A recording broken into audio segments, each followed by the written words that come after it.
14-12-2024 তাৰিখ শনিবাৰে ৰাতিপুৱা অসম ৰাজ্যিক প্ৰাথমিক শিক্ষক সন্মিলনীৰ ভাৰপ্ৰাপ্ত সভানেত্ৰী শ্ৰীমতী নীলাক্ষী গগৈ বাইদেউ আৰু সম্পাদক শ্ৰী ৰাতুল চন্দ্ৰ গোস্বামীদেৱৰ নেতৃত্বত লগতে বিলাসীপাৰা জিলা সভাপতি মুজিবুৰ ৰহমান আৰু সাধাৰণ সম্পাদক শাহজাহান আলীৰ ৰাজ্যিক সদস্য আব্দুল জলিল চৌধুৰী নিজামুদ্দিন মানিক কুমাৰ পোদ্দাৰ মহকুমা ধন ভৰালী ছানৱাৰ হুছেইন ৰাজ্যিক সদস্য জুলি শৰ্মা মৰ্জিনা বেগমৰ লগতে জিলাখনৰ বিষয়ববীয়াৰ এটি সজাতি দলে ধুবুৰী জিলা প্ৰাথমিক শিক্ষক সন্মিলনীৰ প্ৰাক্তন সম্পাদক আৰু অসম ৰাজ্যিক প্ৰাথমিক শিক্ষক সন্মিলনীৰ প্ৰাক্তন উপসভাপতি ভাৰপ্ৰাপ্ত সভাপতি ধুবুৰী জিলা আৰু অসম ৰাজ্যিক প্ৰাথমিক শিক্ষক সন্মিলনীৰ বৰ্তমান কাৰ্যকালৰ উপদেষ্টা প্ৰয়াত আনোৱাৰ হুছেইন ছাৰৰ বাসগৃহত উপস্থিত হৈ পৰিয়ালবৰ্গক সাক্ষাৎ কৰি মাত এষাৰ দিয়াৰ লগতে শোক সন্তপ্ত পৰিয়ালবৰ্গলৈ সমবেদনা জ্ঞাপন কৰে আৰু শিক্ষা বিভাগৰ কেইবাটাও দাবী চৰকাৰ তথা শিক্ষামন্ত্ৰীৰ ওচৰত দাবী জনায়। ৰাতুল চন্দ্ৰ গোস্বামী প্ৰধান সম্পাদক অসম ৰাজ্যিক প্ৰাথমিক শিক্ষক সন্মিলন।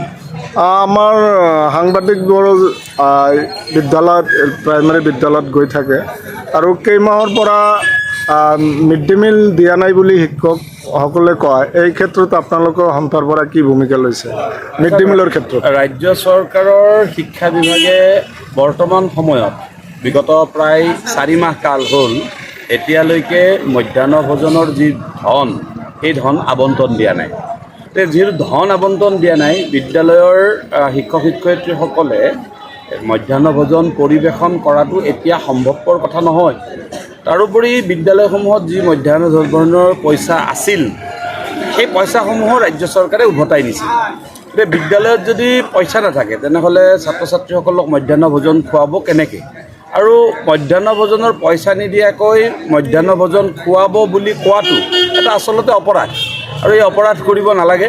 আমি শিক্ষা বিভাগক অনুৰোধ জনাইছোঁ, মধ্যাহ্ন ভোজন যদি পৰিৱেশন কৰাব লাগে তেনেহ'লে সময়মতে পইচা আৰু চাউল বিদ্যালয়ত দিয়া ব্যৱস্থা বুলি কৰক। কিন্তু আমি ৰাজ্যিক সন্মিলনীৰ তৰফৰ পৰা চৰকাৰক বাৰম্বাৰ অনুৰোধ জনাই আহিছোঁ যে মধ্যাহ্ন ভোজনৰ পৰিৱেশনক বাদে বাকী সকলো কামৰ পৰা আমাৰ শিক্ষক শিক্ষয়িত্ৰীসকলক ৰেহাই দিব লাগে। কাৰণ এতিয়া 6 টকা 15 পইচা হ'ল যদিও আজি এমাহ আগলৈকে মধ্যাহ্ন ভোজনত প্ৰাথমিক বিদ্যালয়ৰ কাৰণে পইচা দিছিল 5 টকা 45 পইচা আৰু একোটাকৈ কণী খুৱাব দিয়ে যাৰ দাম 7 টকাতকৈ অধিক। গতিকে 5 টকা 45 পইচা দি 7 টকাৰ কণী খুৱাব দিয়া যিটো ৰাজ্য চৰকাৰৰ ব্যৱস্থা, এই ব্যৱস্থাটোৱে হ'ল এটা দুৰ্নীতিপৰায়ণ ব্যৱস্থা বুলি আমি ক'ব লাগিব। কাৰণ তাৰ মাজতে সোমাই থাকিল যদি আমি ছাত্ৰ ছাত্ৰীসকলক হয় খুৱাব নালাগিব, নতুবা আধা দিব লাগিব বা ভাঙি দিব লাগিব। এতিয়া বিষয়াসকলে ক'ব যে পূৰাটো দিয়ক, ক'ৰ পৰা পূৰাটো দিব? এই গোটেই ব্যৱস্থাটো আচলতে এটা হৈ থকা বিসংগতিসমূহ শিক্ষা বিভাগে দূৰ কৰাটো আমি কাম্য বুলি আমি অনুভৱ কৰোঁ। এই ক্ষেত্ৰত আপোনালোকে চৰকাৰক কি জনাব? বেলেগ কথা একোৱেই নাই। আমি এটা কথাই কৈছোঁ যে মধ্যাহ্ন ভোজন পৰিৱেশনৰ কামখিনি আমাক দিয়ক। আমি ল'ৰা ছোৱালীক নিজৰ সন্তানক খুওৱাৰ দৰে আমি ল'ৰা ছোৱালীখিনিক খুৱাম, কিন্তু আমি বিক্ৰী কৰা, আমি বস্তু ক্ৰয় কৰা, আমি অন্যান্য বজাৰ কৰিবলৈ যোৱা, ৰন্ধন প্ৰক্ৰিয়াৰ লগত জড়িত হৈ থকা এই গোটেই কামবোৰৰ পৰা আমাক অব্যাহতি দিয়ক আৰু আমাক কেৱল পৰিৱেশনৰ দায়িত্ব দিয়ক। আমি পৰিৱেশনৰ কাম আগত যেনেকৈ মূল্যায়ন বহি দিছিল, বৰ্তমান কিন্তু অফিচত বা স্কুলত মূল্যায়ন বহি আমি দেখিবলৈ পোৱা নাই। আমি ৰাইজক অনুৰোধ জনাম যে শিক্ষা অধিকাৰ 2009ৰ অধীনত ছাত্ৰ ছাত্ৰীসকলক আমি কোনো ধৰণৰ পাঠ্যপুথি ক্ৰয় বা অন্যান্য শিক্ষাৰ সামগ্ৰী ক্ৰয়ৰ কাৰণে আমি কেতিয়াও ক'ব নোৱাৰোঁ। তেনেস্থলত শিক্ষাৰ্থীসকলে যে মূল্যায়ন বহি পোৱা নাই, এই নোপোৱা প্ৰশ্নটো ৰাইজে চৰকাৰক কৰাটো উচিত, অভিভাৱকসকলে চৰকাৰক কৰাটো উচিত। কাৰণ আমি কৈ ভাগৰি গৈছোঁ, এতিয়ালৈকে বছৰটো শেষ হ'বৰ হ'ল, এতিয়ালৈকে মূল্যায়নৰ বহি বা অভ্যাসনৰ বহি অহা নাই। এইখন অকল মূল্যায়ন বহি বুলি ক'লে ভুল হ'ব, এইখন অভ্যাসন আৰু মূল্যায়ন বহি।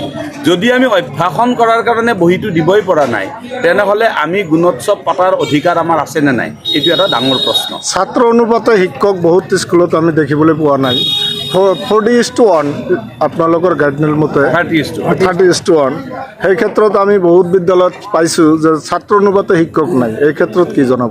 চাওক, 30:1 যিটো কথা, এই কথাটো আচলতে বিদ্যালয়ৰ 30:1ৰ প্ৰশ্নটো নাছিল। প্ৰশ্নটো আছিল শ্ৰেণীত 30 জনতকৈ অধিক থাকিলে তাত দ্বিতীয়গৰাকী শিক্ষক থাকিব, 30 জনৰ বিপৰীতে এগৰাকী শিক্ষক থাকিব। কিন্তু এতিয়া সামগ্ৰিকভাৱে এনেকুৱা কৰা হৈছে যে 30:1 মানে বিদ্যালয়ৰ এইটো ৰেচিঅ' হিচাপে ধৰা হৈছে। এইটো এটা ভুল ধাৰণা আৰু আজিৰ অৱস্থাত আধুনিক শিক্ষা ব্যৱস্থাৰ এই বিদ্যালয়ৰ যি পৰিকাঠামো, এই পৰিকাঠামোত কেতিয়াও কেৱল 30:1 বা দুজন শিক্ষকেৰে বিদ্যালয় পৰিচালনা কৰাৰ ধাৰণাটো এটা ভুল ধাৰণা আৰু সেইকাৰণে আমি RTE এক্টৰ সংশোধন বিচাৰিছোঁ আৰু প্ৰতি শ্ৰেণীত একোজনকৈ শিক্ষক আৰু 30:1 হাৰত শিক্ষক আমি বিচাৰিছোঁ। অৰ্থাৎ বিদ্যালয়ত 6টা শ্ৰেণী আছে, 6জন শিক্ষক লাগে। তাৰোপৰি যদিহে শ্ৰেণীত ছাত্ৰ ছাত্ৰীৰ সংখ্যা বেছি তেতিয়াহ'লে 30:1 হাৰত শিক্ষক দিব লাগে। আমাৰ শিক্ষাগুৰুসকলক বিদ্যালয়ত পাঠদান দিয়াৰ উপৰি আপাৰ কাট আৰু বিভিন্ন বিভাগীয় দায়িত্ব চৰকাৰে দি আছে। আমি